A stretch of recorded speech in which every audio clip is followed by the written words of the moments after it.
이 시간에는 ISLM BP 모형과 DDAA 모형이 어떻게 다른가 하는 내용에 대해서 알아보도록 하겠습니다.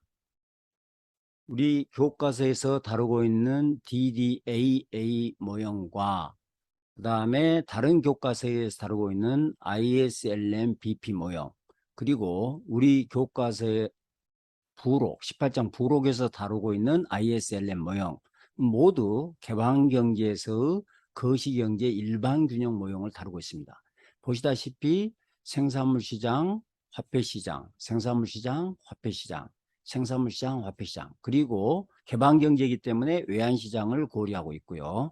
또 여기에서는 외환시장 대신 국제수지균형을 고려하고 있습니다. 어쨌든 이 세 모형 다 세 개의 방정식으로부터 세 개의 미지수를 찾아내는 것을 숙제로 과제로 하고 있습니다.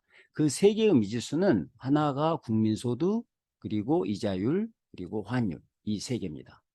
그래서 DDAA 모형은 이 세 개의 미지수를 찾아내는 방식으로 R을 소거하고 이자율을 소거하고 여기를 DD 곡선, 이 두 개에서 R을 소거하고 이걸 자산시장의 균형으로 보면서 AA 곡선, 그리고 이 두 개의 곡선으로부터 이 소득과 환율 평면에서 균형을 값을 찾아내고, 이 균형값을 찾아낸 다음에 외환시장에 이 환율을 대입하면 여기서부터 이자율을 찾아낼 수가 있겠죠. 그러면서 이 세 개의 미지수를 찾아내는 방식이고, ISLM 모형은 생산물 시장과 외환 시장을 결합해서 이걸 IS 곡선으로, 그 다음에 화폐 시장을 LN 곡선으로 해서 이 두 개로부터 Y와 R 평면에서 소득과 이자율의 균형을 찾아내고, 이 균형을, 이 R을 이 외환 시장에 대입함으로써 환율을 찾아내는 이런 방식을 채택하고 있습니다. 자, 거기에 비해서 ISLM BP 모형은 이것을 IS, 이것을 LM, 그 다음에 국제수지 균형을 BP 곡선으로 해가지고 이 세 개의 곡선을 소득과 이자율 평면에 그림으로써 균형을 찾아내고, 이 균형값을 여기에다 대입하게 되면 뭐 이 중에 여기나 여기에 대입하게 되면 여기서부터 환율을 찾아내는 뭐 이런 방식을 채택하고 있기 때문에 이 세 번째 방식이 이 1번이나 2번의 방식보다는 여러분들한테 상당히 혼란스럽고 복잡하게 느껴지는 것입니다. 자, TDAA 곡선은 방금 설명했듯이 DD 곡선, AA 곡선, 그리고 이 통해서 균형 국민소득과 환율을 찾아내고, 이것을 외환시장의 균형 조건에 대입함으로써 이 이자율을 찾아내는 이런 방식을 채택하고 있고요. 우리 교과서에서 채택하고 있는 ISLM 모형은 이 ISLM 곡선으로부터 소득과 이자율의 균형값을 찾아내고 이걸 외환시장의 균형 조건에 대입함으로써 이 환율을 찾아내는 이런 방식을 채택하고 있습니다. 자, 여기에 비해서 ISLM BP 모형은 세 개의 생산물시장, 화폐시장, 국제수지균형, 이 세 개의 곡선을 동시에 한 평면에 그림으로써 균형을 찾아내는 방식이라고 볼 수 있겠고, 이것을 우리가 먼델 플레밍 모형이라고 부르기도 합니다. 그래서 여러분도 잘 아시다시피 IS는 우하향, LM은 우상향, 그리고 이제 BP 곡선이 이 새로 여러분들이 지금 개방경제에서 직면하는 그림표인데요. 완전 자본이동이 자유로우면 BP 곡선이 이렇게 되고, 완전 자본이동이 불가능한 상태에서는 이런 수직이 됩니다. 그리고 어느 정도 자본이동이 불완전하면 이 BP 곡선이 우상향하는 이런 형태를 취하고 있다, 이렇게 이해하시면 되겠습니다.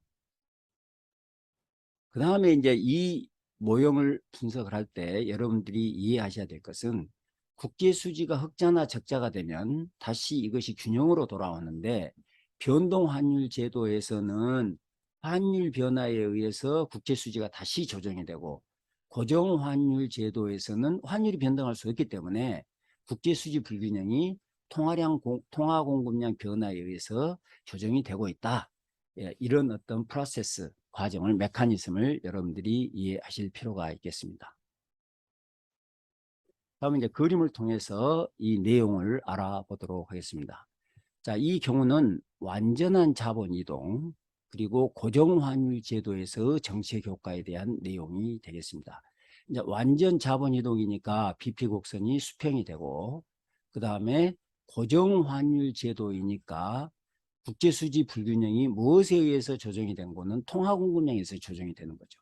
그래서 그 다음에 또 하나 우리가 알아야 될 것은 BP 곡선 위에 어떤 있는 균형점은 흑자 상태를, 아래는 적자 상태를 나타낸다는 것입니다.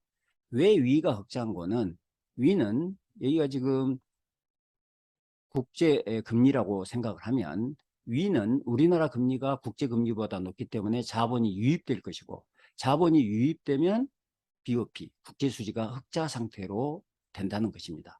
그래서 위는 흑자인데, 이 흑자가 되면 고정환율 제도에서는 환율이 변할 수 없으니까 통화공급량이 증가하게 될 것이고, 통화공급량 증가가 LN 곡선을 우측으로 이동시키게 될 것이다. 그리고 적자에서는 통화공급량이 감소하면서 LN 곡선이 좌측으로 이동하게 될 것이다. 이런 메커니즘을 여기에 적용하면 여러분들이 이 정책 효과를 쉽게 분석할 수가 있겠습니다. 자, 먼저 재정정책을 펴면 이것은 IS 곡선을 우측으로 이동하게 될 것이고, 이게 지금 초기 균형점이거든요. 그러면 여기가 되는 거죠. 위는 흑자니까 흑자에서는 통화공량이 증가해서 LN 곡선이 우측으로 이동해서 새로운 균형점이 E1에서 E2로 이렇게 증가하면서 소득이 증가해 가는 것입니다. 다음으로 금융정책을 펴게 되면 통화공급량의 증가로 LN 곡선이 우측으로 이동하게 되는데, 이렇게 여기는 국제수지 적자 상태죠. 적자 상태에서는 통화공급량이 감소하면서 LN 곡선이 다시 좌측으로 이동하면서 균형점이 다시 이쪽으로 회복하게 되는 것입니다. 그래서 여기에서는 정책 효과가 나타나지 않는다, 이렇게 볼 수 있겠습니다. 다음 경우는 완전 자본 이동이고요. 그러니까 BP 곡선이 이렇게 수평이 되겠죠. 그 다음에 변동 환율 제도. 변동 환율 제도에서는 환율이 변화하는 거죠.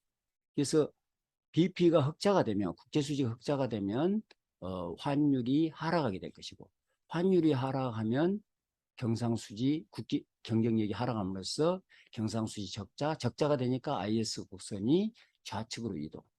그리고 국제수지가 적자가 되면 환율이 상승하니까 국제 경쟁력이 올라가서 경상수지 흑자를 가져올 것이고, 그래서 IS 곡선이 우측으로 이동한다.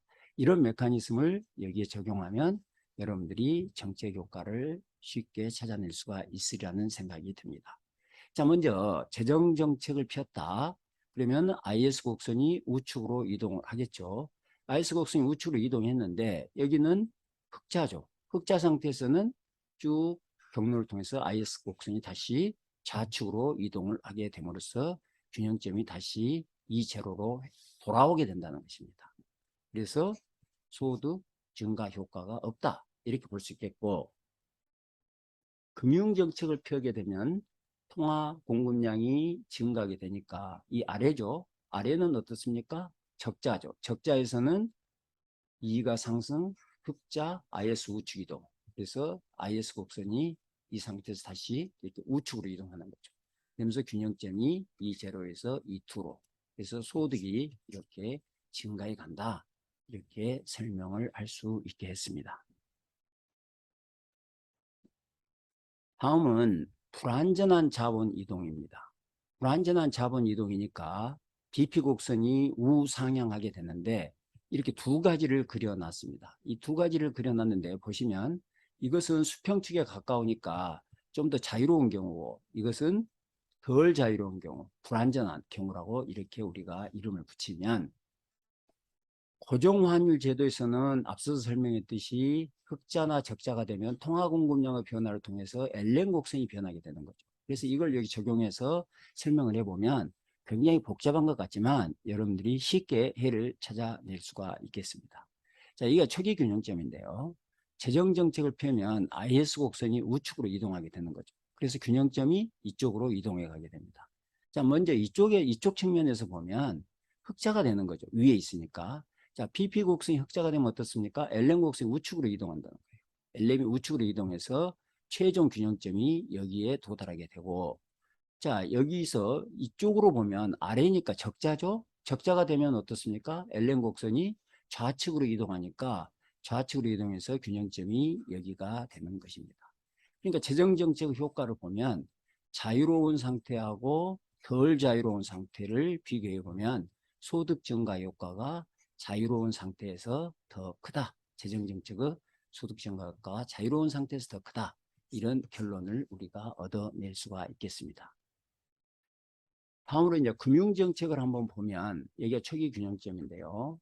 통화 공급량의 증가로 인해서 LN 곡선이 우측으로 이동하면 이런 자유로운 상태든 덜 자유로운 상태든 간에 모두 적자가 될 것이고, 적자가 되면 LN 곡선이 좌측으로 이동하게 되겠죠. 그래서 좌측으로 이동을 해서 원래의 균형점으로 회복하게 된다는 것입니다. 그래서 이 경우에는 정책 효과가 없다, 이렇게 볼 수 있겠습니다. 다음은 불완전한 자본 이동에서의 변동 환율 제도입니다. 불완전한 자본 이동이니까 앞서서와 같이 이 두 개의 그림을 그렸고요. 이게 조금 더 자유로운 상태고 이것이 더 불완전한 상태다, 이렇게 생각하시면 되겠고요. 그 다음에 변동 환율 제도니까 국제 수지 흑자나 적자가 되면 그 흑자 적자가 환율을 변화시키고, 이 환율 변화가 경상수지를 변화시키고, 경상수지 변화가 IS를 변화시킨다. 그리고 이 경상수지의 변화는 다시 BP 곡선을 변화시키게 된다는 것입니다. 예를 들면 경상수지가 적자가 되면 자본 측면에서 국제수지가 균형을 이루기 위해서는 어떻게 해야 되겠는 거는 금리가 올라가야 되겠죠. 그래서 BP 곡선이 위로 이렇게 이동한다, 이렇게 여러분들이 생각하시면 되겠습니다. 이걸 이제 여기에다 적용을 해 보시면, 자, 여기가 초기 균형점입니다. 자, 재정 정책을 폈으니까 IS 곡선이 우측으로 이렇게 이동을 했습니다. 그럼 여기가 지금 균형점인데, 자유로운 상태에서는 흑자죠. 흑자가 되면은 IS 곡선이 좌측으로 이동을 하게 될 것입니다. 그래서 IS 곡선이 이렇게 좌측으로 이동하게 될 것이고, BP 곡선은 위로 이동한다는 것입니다. BP 곡선은 위로 이동해서 여기에서 균형을 이루게 될 것이다. 이 투가 균형점이 되겠습니다. 그런데 이렇게 완전히 불완전한 경우에는, 자본 이동이 더 불완전한 경우에는 여기가 적자가 되죠. 적자가 되니까 IS 곡선이 우측으로 이동하게 될 것이고, IS 곡선이 우측으로 이동하게 될 것이고, BP 곡선은 아래로 이동하게 될 것이고, 그래서 여기에서 균형을 이루게 될 것이다, 이렇게 볼 수 있겠습니다. 다시 말해서 그 균형점을 보면 불완전한 경우하고 자유로운 경우를 생각을 해보면, 자유로운 경우에서 불완전한 경우는 여기, 자유로운 경우는 여기니까 자유로운 경우에서 소득 증가 효과가 더 작다, 이렇게 설명할 수 있겠습니다.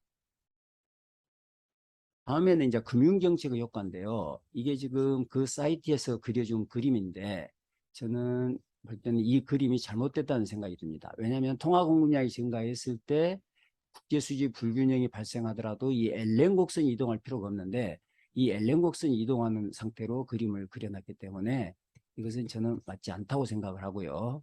제가 수정한 그림을 가지고 설명을 하도록 하겠습니다.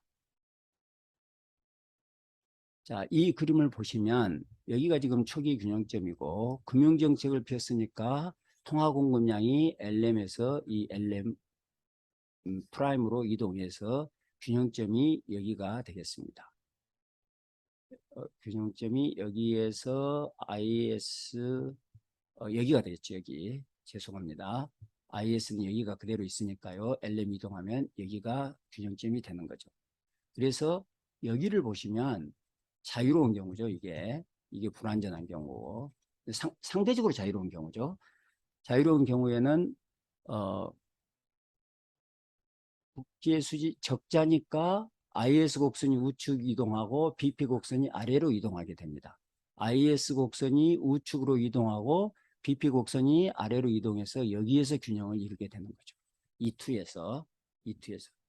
그런데 자본이동이 완전히 불완전한 경우에는 이자율이 하락했음에도 불구하고 자본의 이동이 적기 때문에 환율의 상승폭이 적어서 IS 우측 이동 폭이 더 작다는 것입니다.